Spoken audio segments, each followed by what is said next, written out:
Purveki, Swagatam.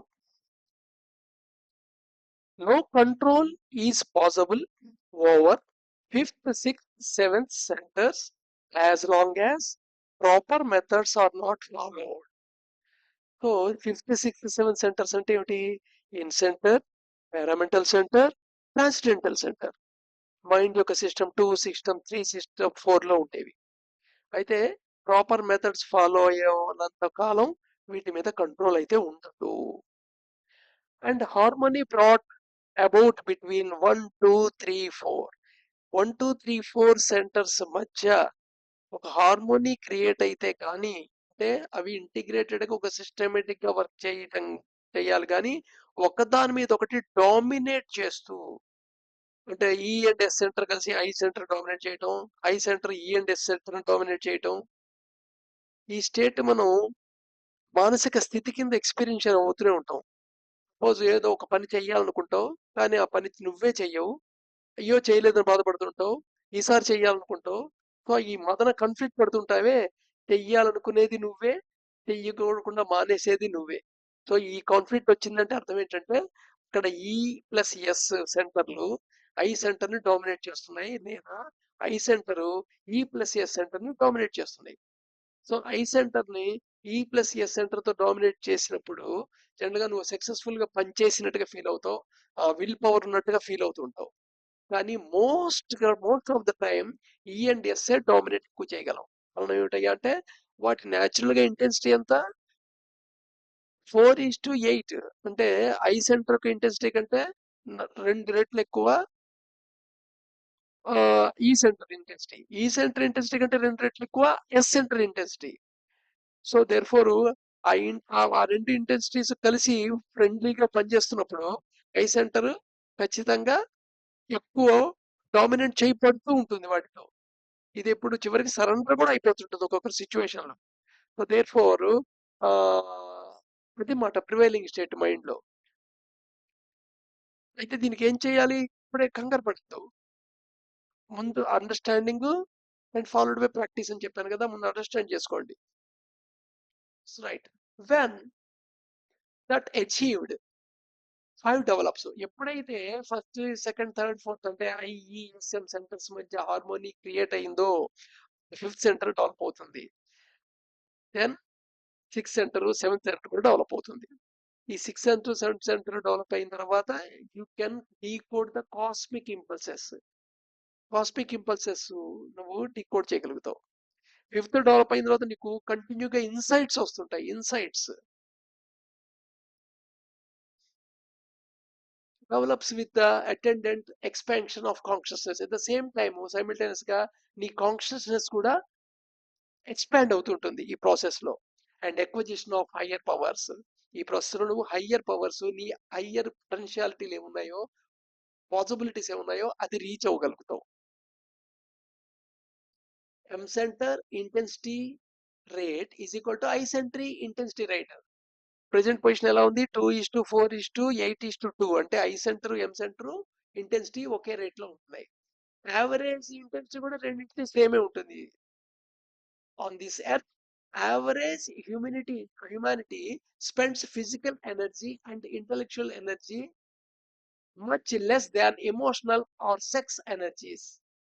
ఇది ఒక general perception లో మనకు తెలుస్తూనే ఉంటుంది. మన ఫిజికల్ ఎనర్జీస్, ఇంటలెక్చువల్ ఎనర్జీస్ ఎంత ఖర్చు పెడుతుంటాం, ఎంత యూటిలైజ్ స్పెండ్ చేస్తుంటాం, ఎమోషనల్ ఎనర్జీస్, సెక్స్ ఎనర్జీస్ అంతే స్పెండ్ చేస్తుంటాం అని తీసుకుంటే జనరల్ గా ఫిజికల్ అండ్ ఇంటెలిజెన్స్ జనరల్ గా తక్కువ మనం స్పెండ్ చేస్తుంటాం. ఇదే కారణం. Potential spending power of emotions is equal to physical and intellectual.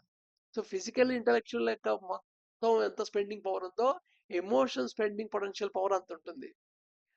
అదే spending power of senso vitality centre ఏదైతే ఉందో, సింప్లీ సెక్స్ సెంటర్ అంటాం, దాన్ని ఎమోషన్స్, ఫిజికల్, ఇంటెలెక్చువల్ యొక్క టోటల్ అంత ఉంటుంది అది. So that is the state of affair అనమాట. This rate can be doubled itself at the best, then we call plus through proper methods. అయితే ఈ రేటు డబుల్ చేయబడచ్చు ప్లస్ వాల్యూలో, ఇప్పుడు మనం ప్రాపర్ మెథడ్స్ అప్లై చేస్తే.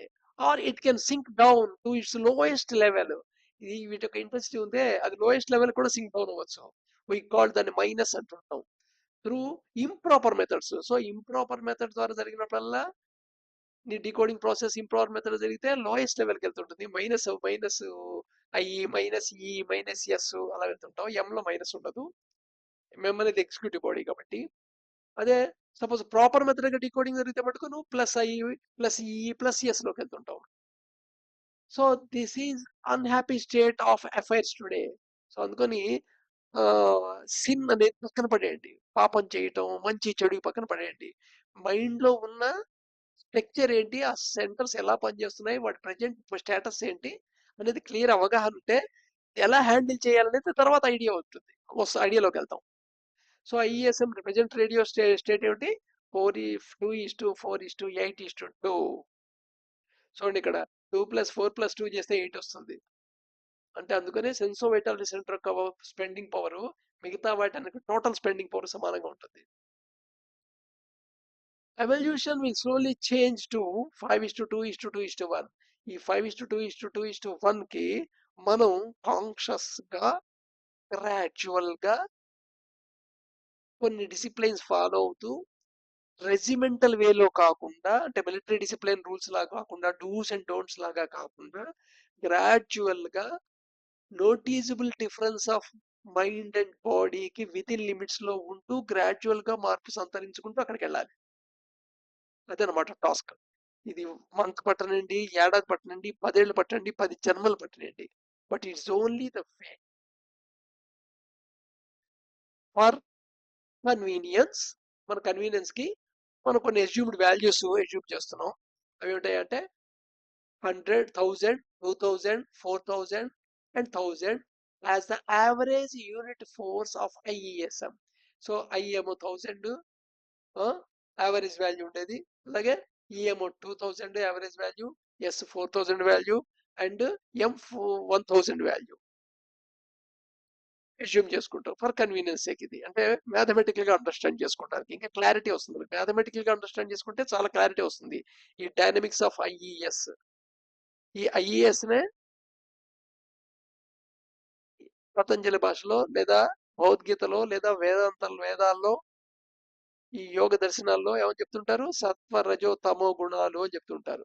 ఐ అంటే సత్వగుణం, ఈ అంటే రజోగుణం, ఎస్ అంటే తమో గుణం.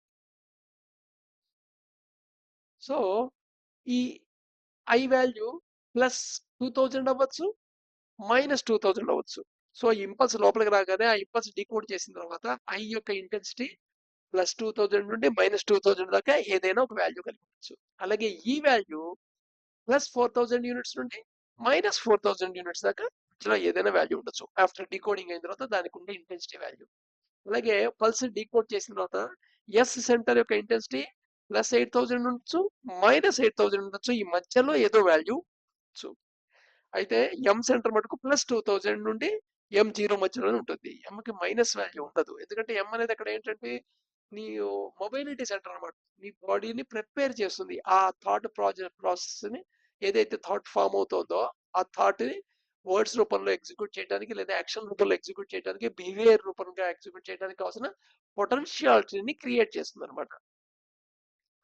Each centre may have maximum or minimum with or without dominated by other. So ఇక్కడ అన్ని ఇంపల్స్ లోపలికి రాగానే ఐ డికోడ్ చేస్తుంది, ఒక ఇంటెన్సిటీ పొందుతుంది, ఈ డికోడ్ చేస్తుంది, ఇంకో ఇంటెన్సిటీ పొందుతుంది, ఎస్ డికోడ్ చేస్తుంది, ఇంకో ఇంటెన్సిటీ పొందుతుంది, అలాగే ఎమ్ డికోడ్ చేస్తుంది, ఇంకో ఇంటెన్సిటీ పొందుతుంది, ఇన్సెంటర్ కూడా డికోడ్ చేస్తుంది. దాని సంగతి ప్రస్తుతం మాట్లాడుకోవట్లేదు మనం. సో ఈ ఈ రకరకాల వాల్యూస్ వస్తాయి కదా వీటికి ఇంటెన్సిటీలు. అవి మళ్ళీ ఒకదానితో డామినేట్ చేయబడే స్టేజ్ లో ఉంటాయి, ఉండకపోవచ్చు, లేదా మాక్సిమం వాల్యూలో ఉండొచ్చు, లేదా మినిమం వాల్యూలో ఉండొచ్చు. అంటే 4 కాంబినేషన్స్ వస్తాయి అన్నమాట. ఇక్కడ మాక్సిమం వాల్యూలో ఉండొచ్చు, డామినేట్ అవ్వచ్చు, డామినేట్ కాకపోవచ్చు, మినిమం వాల్యూ ఉండొచ్చు, డామినేట్ అవ్వచ్చు, డామినేట్ ఉండకపోవచ్చు. సో దీని డైనమిక్స్ రేపు ఇంకా డీటెయిల్ గా చదువుతాం.